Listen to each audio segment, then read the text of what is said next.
The breaking news this morning, released in the last hour, latest inflation. The figures show an unexpected drop, down to 2.6%. But the fall may only be temporary. It's expected to spike again thanks to April's rising energy bills and uncertain trade tariffs. Joining us now is Minister for the Future of Roads, Lilian Greenwood. Good morning to you. We will come on to talk about roads, but just to touch on that, first of all, those inflation figures, a step in the right direction, but it seems that there'll be two steps back, won't there, when the impact of higher bills come in, the impact of national insurance increases come in, the uncertainty over global tariffs hit. Things are going to get a lot worse, aren't they? Well, look, we are facing a changing world, but it's very welcome that inflation has fallen for the last 2 months and that the economy grew last month. And of course, we know that wages are rising faster than prices. One of the things that was absolutely at the centre of this government's commitments was to tackle the rising cost of living, and we're seeking to do that. But we know there's a lot further to go. It's why we're taking action like freezing fuel duty, which saves drivers on average £59 a year. It's why we're rolling out those free nursery the free breakfast clubs in schools. It's about protecting people from these economic headwinds, and we're determined to keep on doing that and keep on delivering our plan for change. Let's talk about roads, because, of course, you know, you're talking about the fact that drivers heading off for Easter getaways over the bank holiday weekend will have fewer roadworks. You're announcing 1,127 miles of roadworks will be lifted over the 4-day weekend to ease the backlog. Obviously, great news for drivers who I'm sure will be very pleased with that. But if we look at the state of our roads right now, it is shocking, isn't it? You can't go a few metres without coming across a pothole. They are a national embarrassment if you compare them to the state of roads in other countries. I'm sure you will say you've put extra money in, but it's just not going to touch the sides, is it, when we look at the scale of what needs to be done and how quickly it should be done? Well, look, I'm really pleased that we're able to announce today that over 1,100 miles of roadworks on the strategic road network, so that's the motorways and major trunk roads, those are going to be lifted this weekend so that those 19 million people who are heading away to see family and friends or get a short break are able to get away on time, and hopefully their journeys are as smooth as possible. But we know that we've inherited an appalling state of our roads after 14 years of under-investment. People regularly talk to me about the state of their local roads and the fact that they're full of potholes. And yes, we are investing a record £1.6 billion, giving that money to local authorities so they can get on with sorting the roads out. Of course, we're not going to be able to turn it all around in a single year. That's why I'm arguing very hard in the spending review to give local authorities a long-term funding settlement so that they can get on with fixing our roads, not just filling potholes, although I'm really pleased that the £500 million that we are giving to local authorities this year should enable them to fix an extra 7 million potholes. So absolutely people should start to notice the difference, and we're going to be holding local authorities to account. Sorry to interrupt, but the Local Government Association say the additional £500 million will help start to address the ever-growing backlog of local road repairs, but it now stands at £17 billion, and it could take more than a decade to fix. So when are people really going to see much of a difference when they're driving around?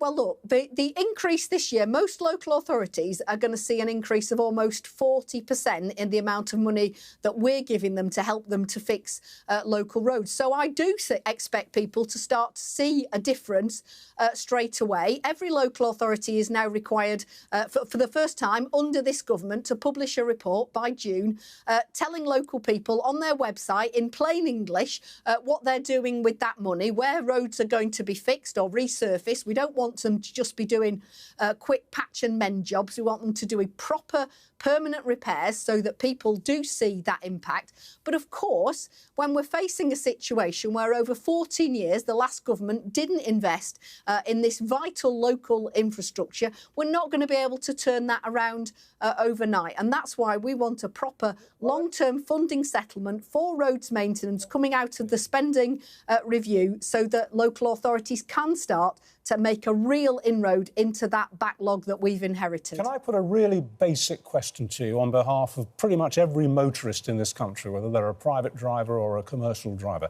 It is a universal experience driving around British roads, and has been for many, many years, long before your government came into power, that roadworks, when they do take place, seem to take forever. Now, roads are your thing. You're the parliamentary understate for the future of roads. So this is a question to you and your speciality.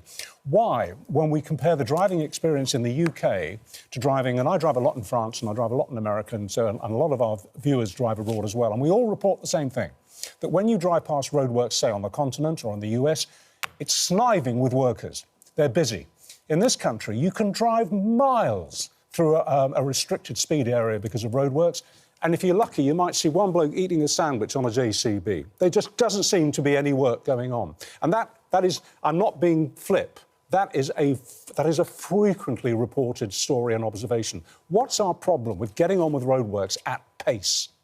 Well, we absolutely should be getting on with roadworks at pace. And I agree with you. It's incredibly frustrating if people are driving past roadworks and they're not aware of what work is actually going on. Now, of course, there can be reasons why there's not visible work going on. Sometimes they're waiting for materials to cure or a gas to vent. Or I remember an example someone was telling me about where there was a sinkhole. And obviously work hadn't been able to start straight away, but quite rightly the road was closed to protect people. But what we want is that when roadworks are taking place, they take the minimum amount of time. And that's why we're including in our announcement today on street works is extra. We're doubling the fines for utility companies if they don't comply with the rules around permits, and if they allow roadworks to overrun into weekends and bank holidays,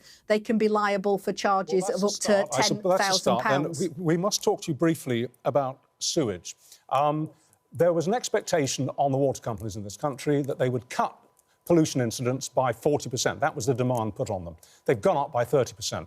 Fergal Sharkey, who's been campaigning about this since he was a baby, practically, it's been going on for so long, was saying today, just now, that we need an absolute root and branch reform of our water system in this country. Is there any prospect of that happening under this government?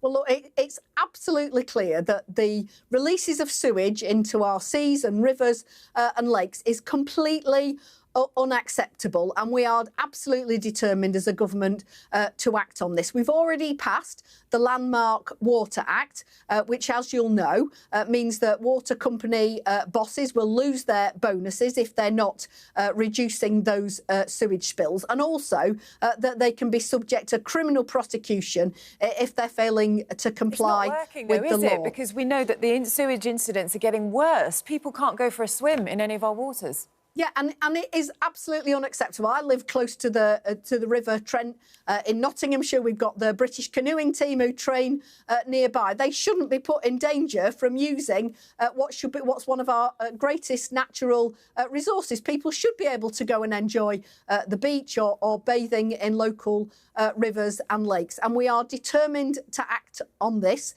We've already passed, as I say, that landmark legislation. But if more work is needed, then we'll continue to pursue it. All right, well, good luck with that. Minister for the Future of Roads, thanks for joining us this morning. Thank you.